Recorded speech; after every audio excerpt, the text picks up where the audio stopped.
একজন কালা কুশ্রী বিশ্রী আকল নাই জ্ঞান নাই বুদ্ধি নাই এমন কালা কুশ্রী একটা মেয়েকে বিবাহ করছেন সেই লোক হলো অন্ধ।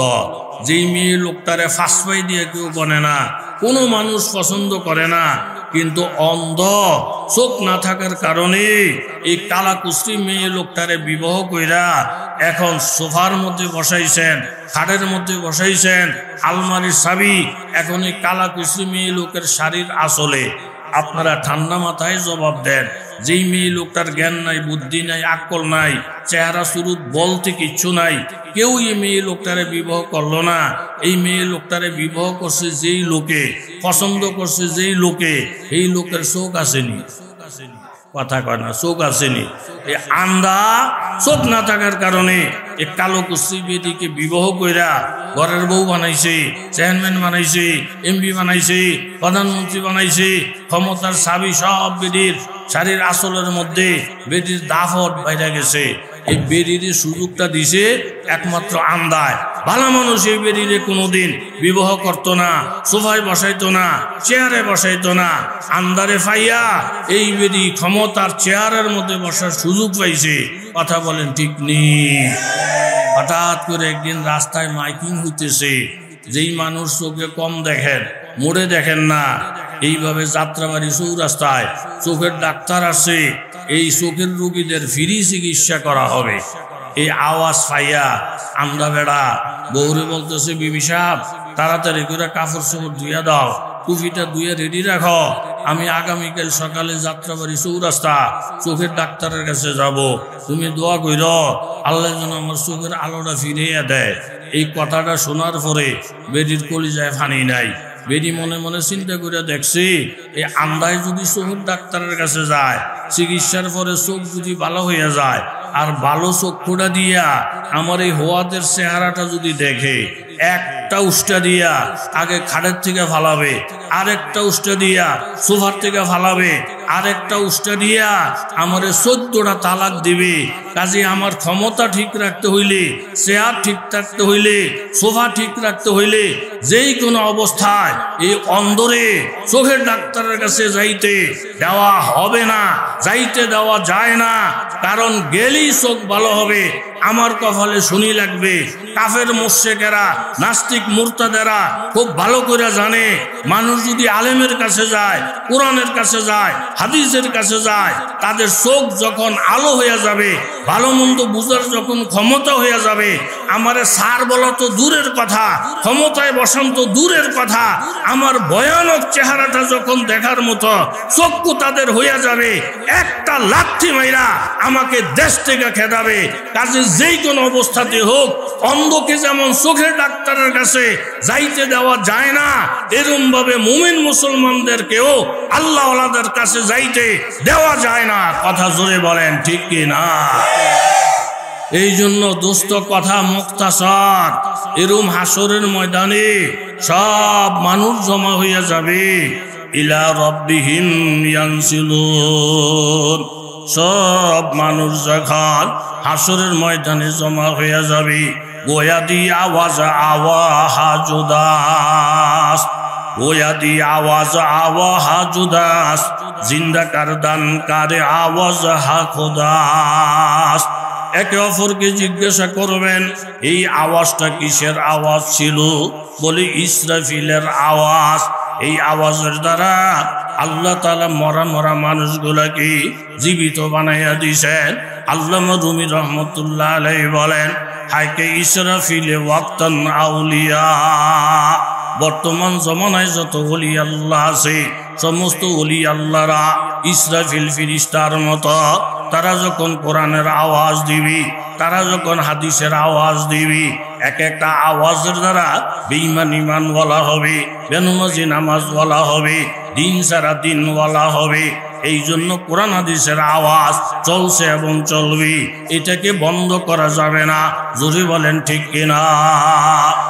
উকিল সাহেবকে জিজ্ঞাসা করেন, উকিল সাহেব হুজুরে শুধু একটা প্রশ্ন করলো আর আপনি কাঁদতেছেন আর বলতেছেন 20 বছর আগের হাদিস, হুজুরের এক কথায় আপনার হল হয়ে গেছে, ও হাদিসের কোনো আলোচনা তো হয় নাই, বিষয়টা বুঝলাম না, আমাদেরকে বুঝাইয়া দেন। তখন উকিল সাহেব বললেন, আল্লাহ তাআলা কোরআনে বলছেন এমন একটা দিন কায়েম হবে, ইয়াকুমুর রূহু ওয়াল মালাইকাতু সফা, ফেরেশতারা সারিবদ্ধভাবে দাঁড়াবে, মানুষ সারিবদ্ধভাবে দাঁড়াবে, লা ইয়াতাকাল্লামুনা, একটা মানুষ কোনো কথা বলার শক্তি পাবে না। তখন আল্লাহ তাআলার অনেক রাগ, ইল্লা মান আযিনা লাহুর রহমান, হাসরের ময়দানে যে সে কথা বলার পাওয়ার পাবে না, একমাত্র 3 দল মানুষ আল্লাহ তাআলা অনুমতি দিবেন। 3 দল মানুষ আল্লাহর আদালতের মধ্যে দাঁড়াইয়া, আল্লাহ পাকের সামনে দাঁড়াইয়া আল্লাহর সামনে ওকালতি করবেন। এই 3 দল মানুষের কথা হাদিস শরীফের মধ্যে আছে, সালাসাতুন ইয়াসফাউ ইয়াউমাল কিয়ামা, কিয়ামতের দিন 3 দল মানুষ আল্লাহর দরবারে ওকালতি করবে। 1 নম্বর আল আম্বিয়া, সর্বপ্রথম নবী রাসূলেরা উম্মতের জন্য ওকালতি করবে। 2 নম্বর আল উলামা, আলেম ওলামারা গুনাহগারদের জন্য ওকালতি করবেন। একজন হাফেজে কোরআন 10 জনের জন্য সুপারিশ করে কইরা জাহান্নাম থেকে জান্নাতে নিবেন। আর আলেমের ব্যাপারটা সীমাবদ্ধ নাই, 10 জন 20 জনের কথা নাই।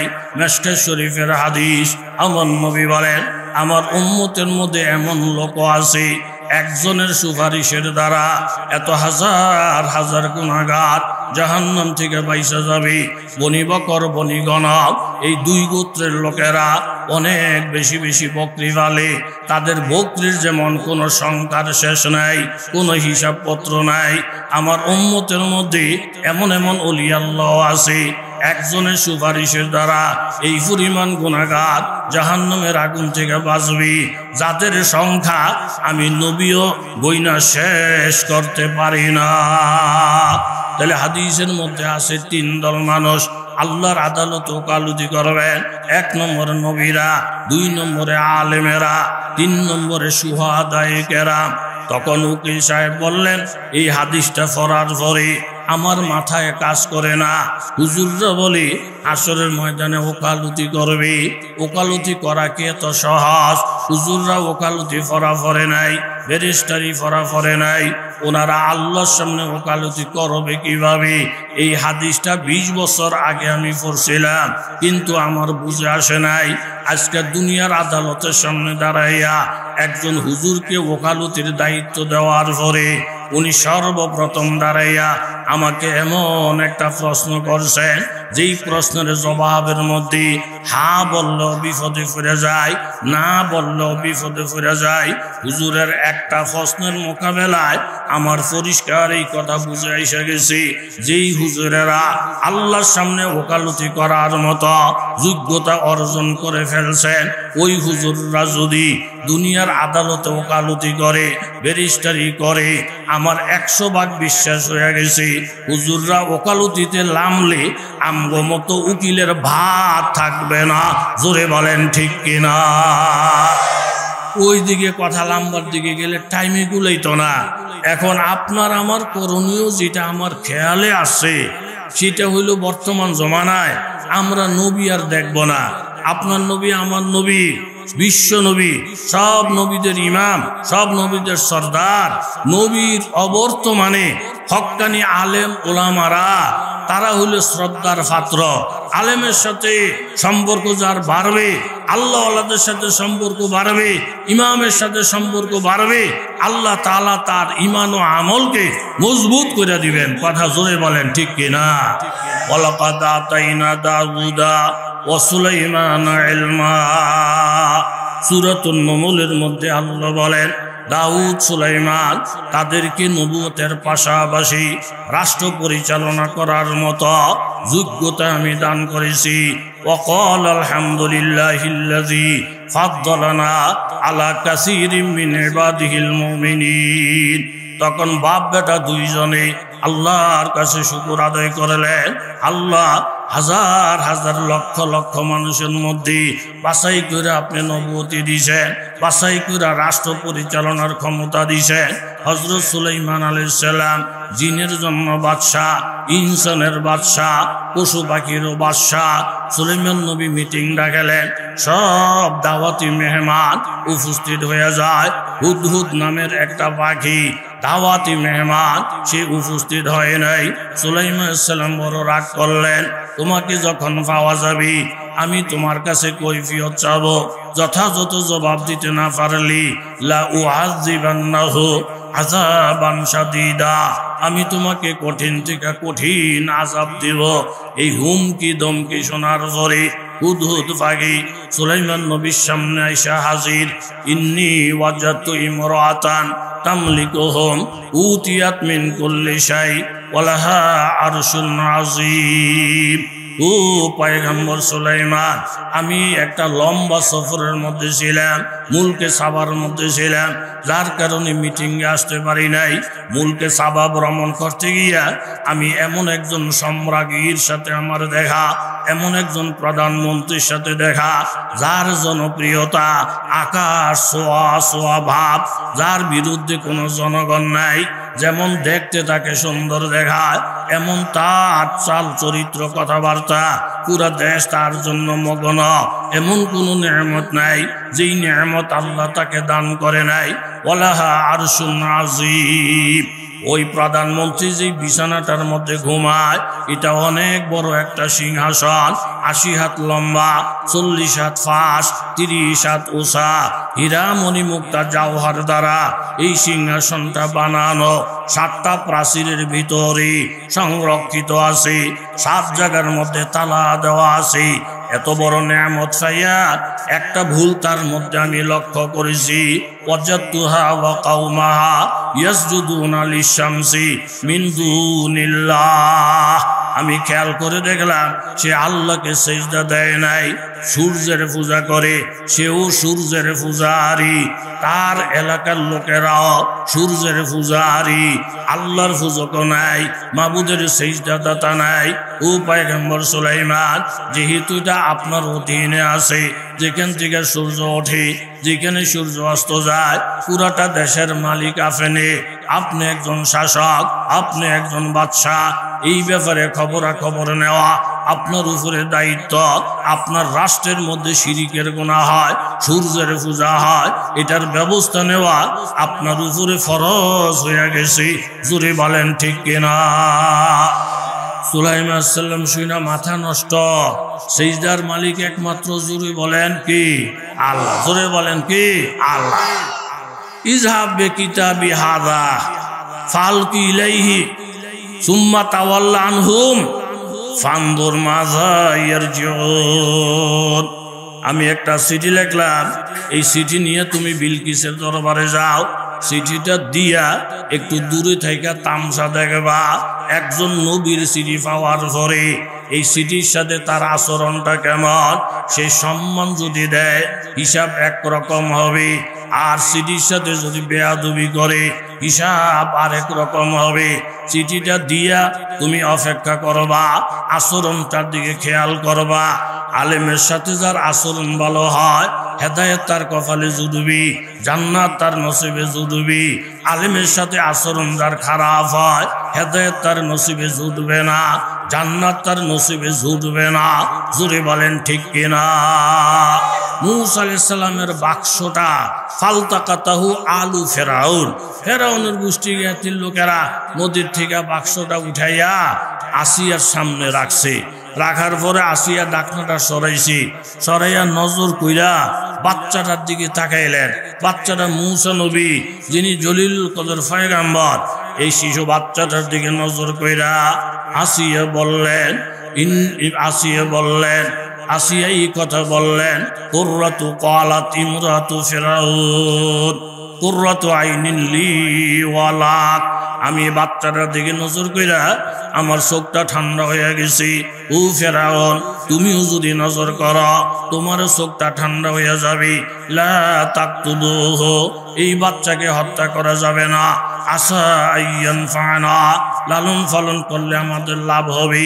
আও নাত্তাখিযাহু ওয়ালাদা, আমাদের সন্তান নাই, আমরা তাকে সন্তান বানিয়ে নিব। আমাদের মসজিদে ইমাম নাই, আমরা হুজুরে ইমাম বানিয়ে নিব। আমার একটা ছেলে সন্তান নাই, আমি ছেলেটারে ছেলে বানাইয়া মাদ্রাসার মধ্যে পড়াবো। একটা নজর দিয়া এরকম ভাবে ফেরাউনের স্ত্রী আসিয়া বললেন, বড় সুন্দর দেখা যায়, কলিজা ঠান্ডা হয়ে গেছে, চেহারাটা কত সুন্দর, ঠোঁটগুলা কত সুন্দর। একজন পয়গম্বরকে দেখা আসিয়া যে ভালো বললেন, সুন্দর বললেন, আল্লাহর রহমতের দরিয়াতে ঝোঁস আইসা গেছি। জিবরাইল আমিন পাঠাইলেন, যাও জিবরাইল, আসিয়ার জন্য তুমি ঈমান লেখা দাও, আসিয়ার জন্য জান্নাত লেখা দাও। আমার নবীকে ভালো বলছি, আমার কাছে বড় ভালো লেগে গেছে। ভালো বলার কারণে আমি তারে ঈমান দান করব, তাকে জান্নাতের মেহমান বানাবো। জোরে বলেন সুবহানাল্লাহ। বাবা, আপনারা যদি একজন আলেমকে দেখেন আর দূর থেকে যদি মন্তব্য করেন, দেখো রে নজর কইরা, হুজুর করে টুপি ফিরলে কত সুন্দর দেখায়, নজরে দেখে তার কপালে ঈমান জুড়বি, তার কপালে জান্নাত জুড়বি। আর উল্টাটা যদি হয়ে যায়, তাহলে যত বড় তবলিগওয়ালা হোক, যত বড় নামাজিওয়ালা হোক, যত বড় জিকিরওয়ালা হোক, এক ওয়াক্ত নামাজও ছুটে না, কিন্তু আলেম দেখতে পারে না। আলেমের কথা শুনলে লাফ মাইরা উঠি। এরম আলেম বিদ্বেষী মুসল্লি, আলেম বিদ্বেষী হাজি সাহেব, আলেম বিদ্বেষী গাজী সাহেব, আল্লাহর কসম খেয়ে বলছি, শেষ পর্যন্ত ঈমানটাও থাকবে না, জান্নাত কপালে জুটবে না। জোরে বলেন ঠিক কিনা? ঠেলা নিয়ে দিছে আসিয়ার সামনে। আসিয়া তুমি দেহ ফেরাউনের সামনে, ফেরাউন দেহ তো কেমন সুন্দর বাচ্চা, কেমন সুন্দর বাচ্চা। ফেরাউনের সামনে দেওয়ার পরই ফেরাউন একটা নজর করে, দূর, তোমার লগে আমি একমত না, এটারে জঙ্গির মতন দেখা যায়, এটারে সন্ত্রাসীর মতন দেখা যায়, এটার একটা চেহারা হইল, এটারে ডাকাতের মতো দেখা যায়। আমার আল্লাহ রাগের মধ্যে চলে গেছে। ও ফেরাউন, তুই যে আমার নবীরে সন্ত্রাসী বললি, তুই যে আমার নবীকে জঙ্গি বললি, তোর কপালের মধ্যে আমি ঈমান দেব না, তোর কপালে আমি জান্নাত দেব না। এরকম শত শত নবী রাসূলে যদি তোরে বাইকটাও খাওয়াইয়া দেয়, ঈমান তোর কপালে জুটব না, জান্নাত তোর নসিবে জুটব না। জোরে বলেন ঠিক কিনা? এই মূল কথা হইল এই, আলেম ওলামারে যদি শুধু মহাব্বত করে, আসিয়া শুধু মহাব্বতটা দেখাইছে, আল্লাহ ঈমান দান করছেন, জান্নাতের সুসংবাদ দিয়েছেন। কথা জোরে বলেন ঠিক কিনা? সুলাইমান আলাইহিস সালাতু ওয়াস সালাম বলে দিলেন, চিঠিটা দাও, চিঠি দিয়া দেখো বিলকিস আমার চিঠির সাথে কি আচরণটা করে। বিলকিস চিঠিটা পাইয়া চিঠিটা একটা চুমা দিলেন, চিঠিটারে বুকের সঙ্গে জড়াইয়া ধরলেন, জড়াইয়া পুরা সংসদের সদস্যদেরকে ডাকাইলেন, এমপি ডাকাইলেন, মন্ত্রীদেরকে ডাকাইলেন, ডাকাইয়া বললেন, ক্বালাত ইয়া আইয়ুহাল মালাউ ইন্নী উলকিয়া ইলাইয়া কিতাবুন কারীম। ও আমার সংসদ সদস্যরা, এমপি সাহেবেরা, মন্ত্রী সাহেবেরা, আপনারা মনোযোগ দিয়া শুনেন, আমার নিকটে একটা চিঠি আসছে, কিতাবুন কারীম। এটা কোনো যেমন তেমন চিঠি না, অনেক সম্মানী চিঠি, অনেক মর্যাদা সম্পূর্ণ চিঠি। চিঠিটাকে সম্মানী বলে আখ্যায়িত করলেন, চিঠিটা বুকের মধ্যে জড়াইলেন, চিঠিটারে দেখে উনি চুমা খাইলেন। একজন নবীর চিঠি, ইন্নাহু মিন সুলাইমানা, এই চিঠিটা সুলাইমানের পক্ষ থেকে, ওয়া ইন্নাহু বিসমিল্লাহির রহমানির রহিম। এই চিঠির মধ্যে লেখা, রহমানের নামে আরম্ভ করলাম, রহিমের নামে আরম্ভ করলাম। আর চিঠির মধ্যে লেখা, আল্লাহ তাআলু আলাইয়া, ও বিলকিস, চিঠি পাই আমার উপরে বাহাদুরি দেখাইও না, আমার উপরে অহংকার দেখাইও না, ওয়াতুনি মুসলিমিন। চিঠিটা পাওয়ার পরে মুসলমান হইয়া আমার দরবারে চলে আস, আত্মসমর্পণ কইরা আমার দরবারে চলে আস। এই চিঠিটা যখন বিলকিস ফয়রা ফয়রা শোনাইলেন, চিঠিটা শোনার পরে সংসদ সদস্য দাঁড়াইয়া গেলেন, এমপিরা দাঁড়াইয়া গেলেন, মন্ত্রীরা দাঁড়াইয়া গেলেন। দাঁড়াইয়া দাঁড়াইয়া তারা বললেন, ক্বালু নাহনু উলু কুওয়াতিন ওয়া উলু বাসিন শাদীদ। ম্যাডাম আপনি সুলাইমানকে একজন নবী বলে, হা। হুজুর টাইপের লোক বলে, হা। হুজুর টুজুর গণার টাইম নাই, মোল্লা মুন্সি গণার টাইম নাই। আমরা অনেক শক্তিশালী, অনেক অস্ত্রের মালিক, আমরা অনেক টাকা পয়সার মালিক, আমাদের ক্ষমতার মালিক। আমাদের ক্ষমতার সামনে হুজুরগো অস্তিত্ব থাকতো না, আমাদের অস্ত্রের সামনে মুন্সিগো ফাত্তা থাকতো না। আপনি এই ব্যাপারে কোনো টেনশন করেন না, জোরে বলেন না নাউজুবিল্লাহ। বিলকিস কত বড় বুদ্ধিমান। এই বাড়িতে গরু চুরি হয়, মুরগি চুরি হয়, হাঁস চুরি হয়, কিন্তু এমপি সাহেবের বাড়ির মুরগির মধ্যে চোর যায় না, হাঁস চুরি করার জন্য যায় না।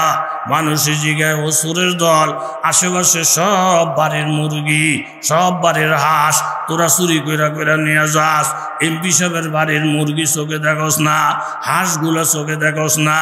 তখন চোরেরা বলে, এমপি সাহেবের বাড়িতে যে হাঁসগুলো থাকে, এমপি সাহেবের বাড়িতে যে মুরগিগুলা থাকে, যদিও মুরগিগুলা দুর্বল, যদিও হাঁসগুলা অন্য হাঁসের মতো দুর্বল, এই মুরগির উপরে যদি হাতটা বাড়ায়, সাথে সাথে এমপি সাহেব পিস্তলটা লই আমগো বিরুদ্ধে লেগে যাবে। এই হাঁসের দিকে হাতটা বাড়াইলে এমপি সাহেব আমগো হাত দুইটা ভাঙ্গা দিবে। যেহেতু কারণ মুরগির সম্পর্ক এমপির সাথে, হাঁসের সম্পর্ক এমপির সাথে, কোনো বন্দার সম্পর্ক যদি ডাইরেক্ট আল্লাহর সাথে হয়ে যায়, বন্দা যত দুর্বল হোক না কেন, ওই আল্লাহওয়ালা বন্দার দিকে একটা হাত বাড়াইলি সাথে সাথে মাবুদে হাতটা ভাঙ্গা দিবি। আল্লাহওয়ালারে একটা গালি দিলি 10টা গালির ব্যবস্থা করে দিবি। আল্লাহওয়ালারে একটা থাপ্পড় দিলি 100 থাপ্পড় খাওয়ার ব্যবস্থা করে দিবি। জোরে বলেন ঠিক কিনা?